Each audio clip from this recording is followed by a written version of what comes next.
Hello, and welcome to Cry Havoc Wargaming, dedicated to bringing you the uncommon. For those of you who haven't met me, my name is Ron, and today we're going to do a Forager versus 95th comparison video. So let's get started.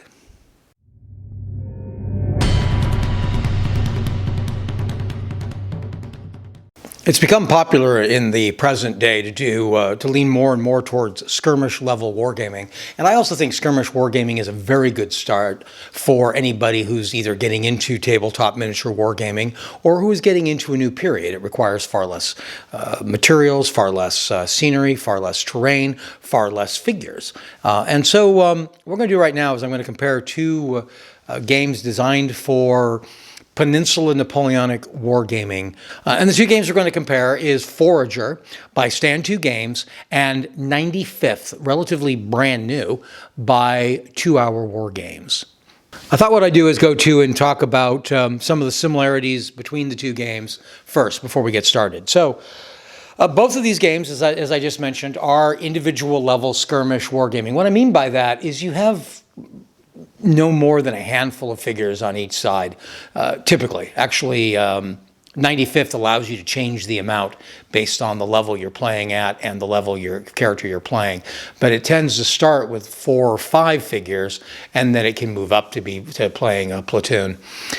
Forager, on the other hand, is usually limited to 5 or 6 figures, depending on which system you use to build and how many points you're looking at building. But still, in either case, a handful of figures necessary to play the game.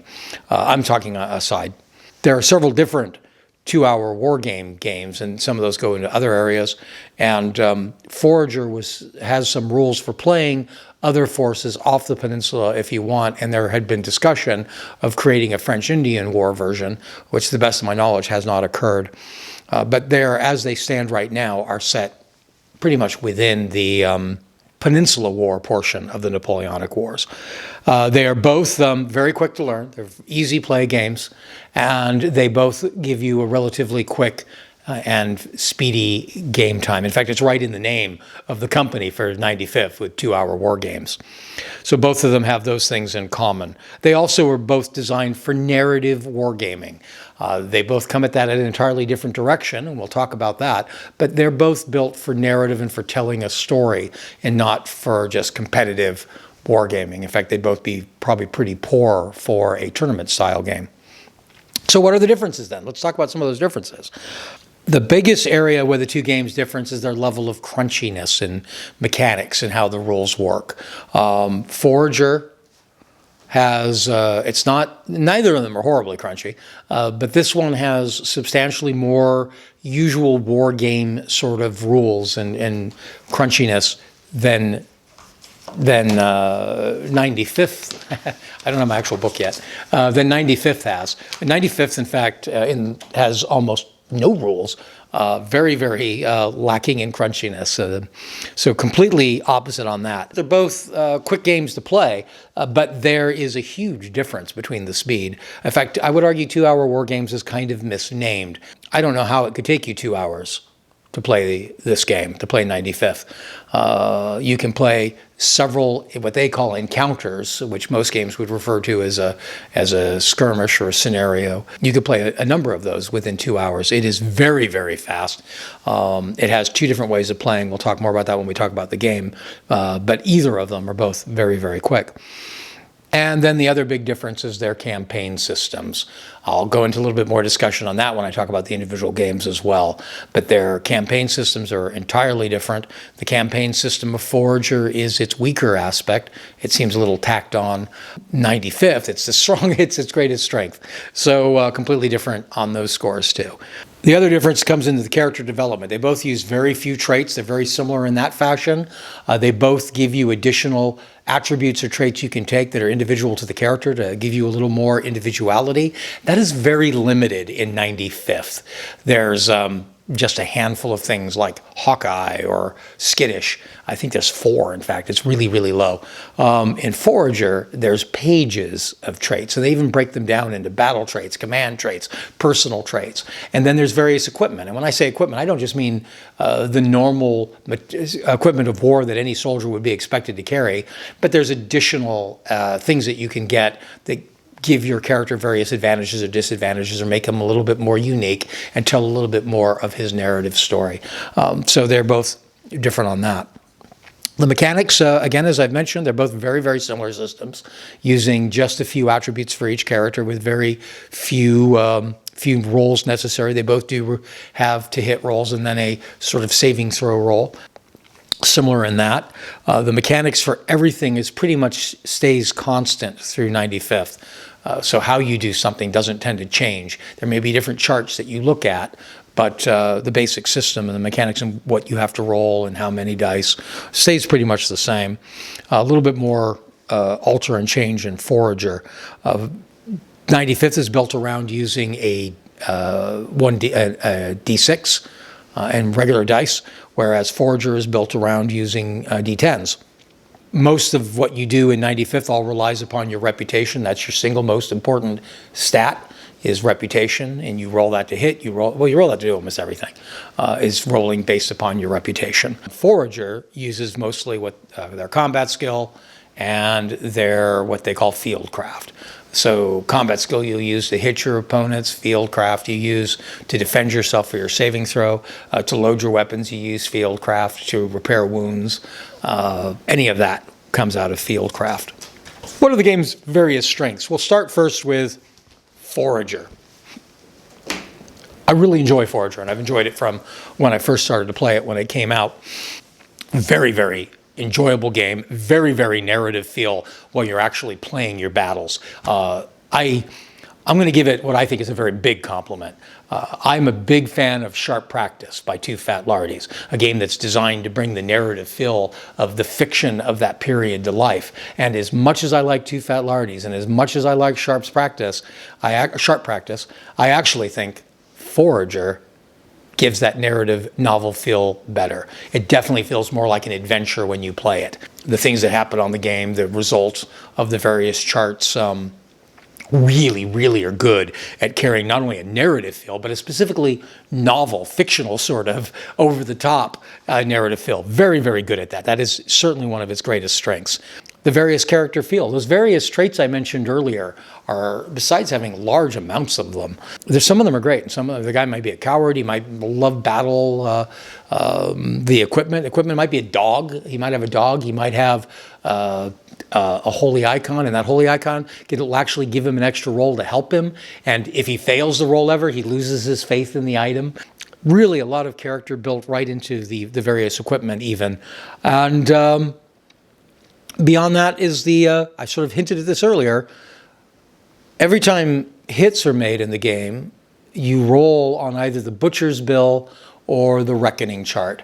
And on these two items, they tell you what exactly happened. They give a lot of feel to it. They don't just say, in most cases, there are actually a few, but in most cases it doesn't just say wounded. It might say how he was wounded, or he might just be frightened, or he might have been shot somewhere embarrassing. He may have the, oh no, not my taters result. Our experience has been that we usually get at least one third eye, which is a shot right to the forehead and an instant death, or we might get the not my taters. We tend to get both of those in every game we play.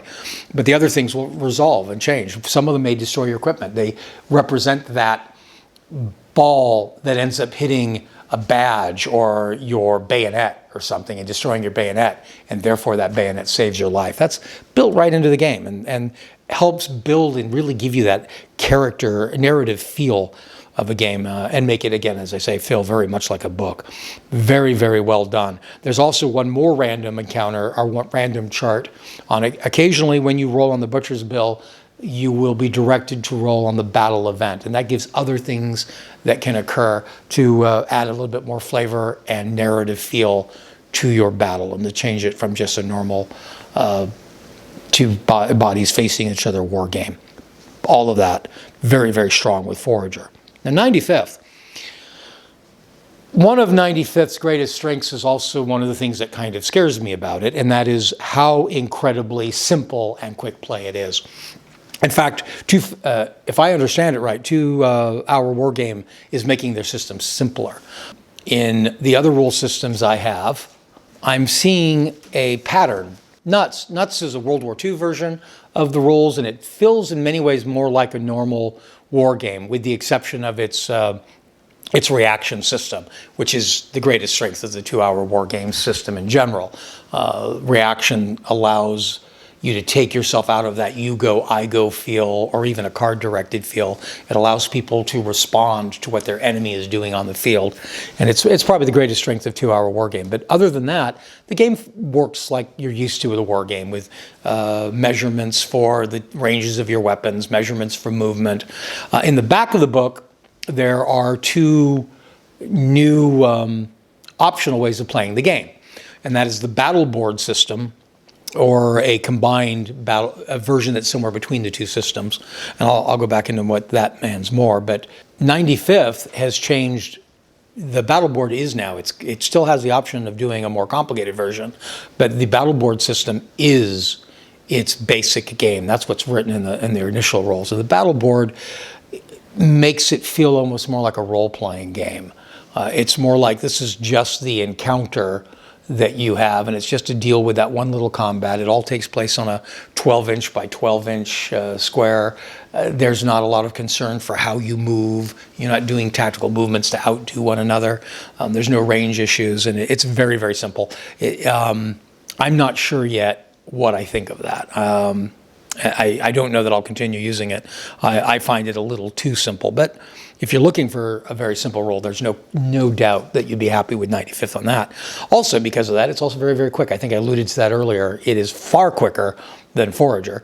You can finish a game in minutes. It can be very, very quick. It takes you longer to set up the board than it does to play the game. So very, very fast. That's one of its strong points. And it also has a very strong narrative feel. Because of how simple the rules are, though, the strong narrative feel isn't on the tabletop, in my opinion. It's not where Forager's strong narrative is actually on the tabletop in your actual game. The narrative feel of 95th comes from its campaign system, and its campaign system is without a doubt its greatest strength. In fact, I don't know why you would play the game without playing it as a campaign. The concept is one of those characters is your character, is your main person, and you're taking him through his career and strengthening him up, seeing him increase in rank, seeing him increase in command. And in fact, again, it feels very much like a role-playing game in that aspect, where you're taking your character throughout their life. So that's clearly its greatest strength, is that campaign system. Also, between the 2 games, it is much easier to roll up characters. Part of that's because there's a whole lot less to them, but it's 3 dice rolls gives you everything you need for each of your characters. So very, very quickly. On the alternative of the weaknesses. So I'll start with the weaknesses of Forager, the campaign system. The campaign system for Forager seems very much like an afterthought. It doesn't seem as well thought out as the whole rest of the game. The biggest issue with it isn't, in fact, there's a campaign in there that are just scenarios linked together, and that's a fun campaign, and it all works. It's the improving yourself through a campaign that I'm speaking of. There's different means on how you can do it, but most of them rely on recording your experience points gained, and the things he requires you to keep track of is very, very complicated. I ended up having to make a chart that listed them all individually that people could mark off as they went and check and see if something matched or not when we were running the campaign. And then there's certain disadvantages. Your characters designed from the book just on their own tend to be better off than the ones that work their way up, which to an equal place. So that seems strange. Just doesn't seem to be that well designed or thought out, and far more complicated than it needed to be. 95th, as I already sort of hinted at, it's I think it's a little too simple. That breaking it up into the various ways that it plays. The battle board system, you play the whole game on a 12-inch board. You basically put your guys on there. When you know what your opponents are, when you discover what the PEF is, you put them on the board, and then just rolling dice to see who hits who. There's not much point in movement. There's not even movement explained in the game and how you would move. In the larger version, the optional version at the end of the game, you basically, you can play on whatever size table you want, but you divide it into 9 battle boards. And in that version, there is movement rules, but the movement is infantry moves one of those big battle boards, and cavalry moves 2.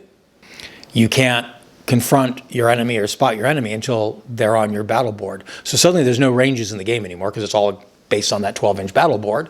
There's no clever moving, no outflanking. Now, is that a problem?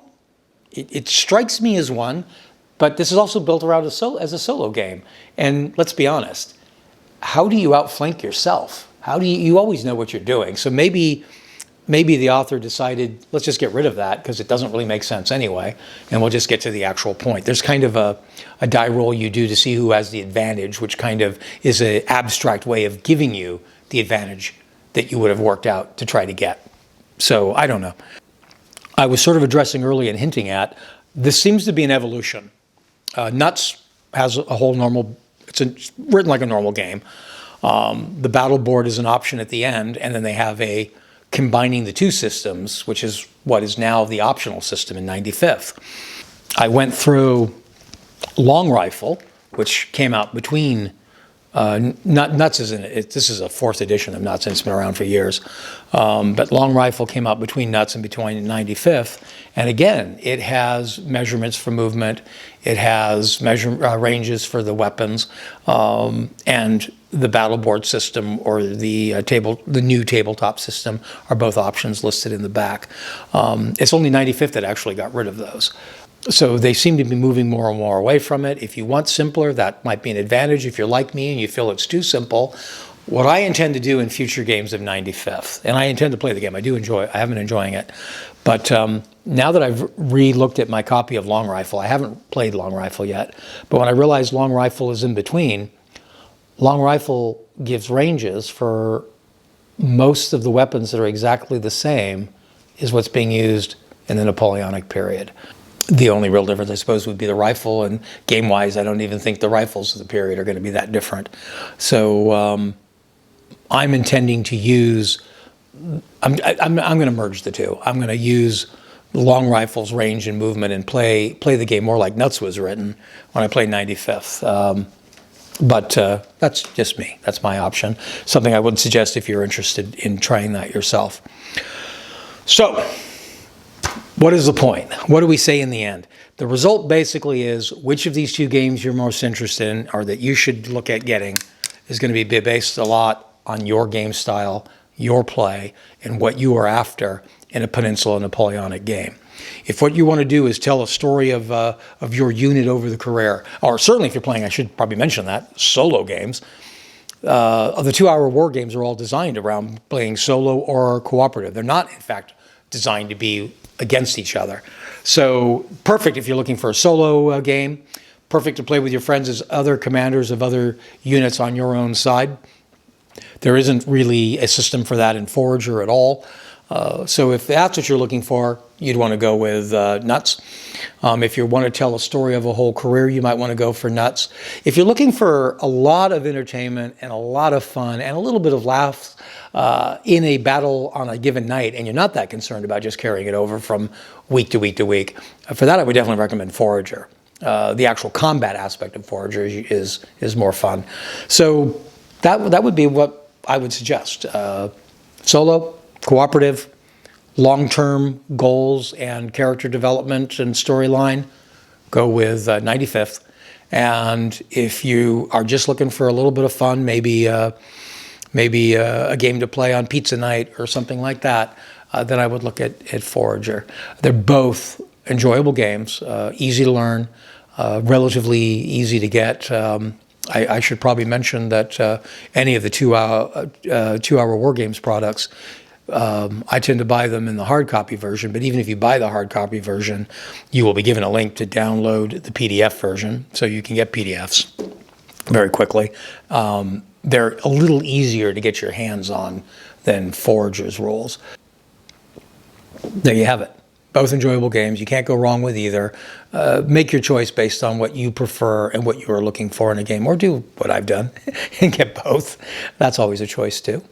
If you have either of these games and your own comments you would like to make in favor or against them, go ahead and do that in the comments down below. Also, if you have any questions about the games, go ahead and put those in the comments below. If you have any ideas of further content you'd like to see us discuss here on Cry Havoc Wargaming, we look for those in the comments down below as well. If you have enjoyed this video and if you found it in any way useful, please hit like. And if you would like to continue to receive notifications of videos like this one to help you decide how to spend your game resources, be it money or time, then please hit subscribe. Until next time, cheers.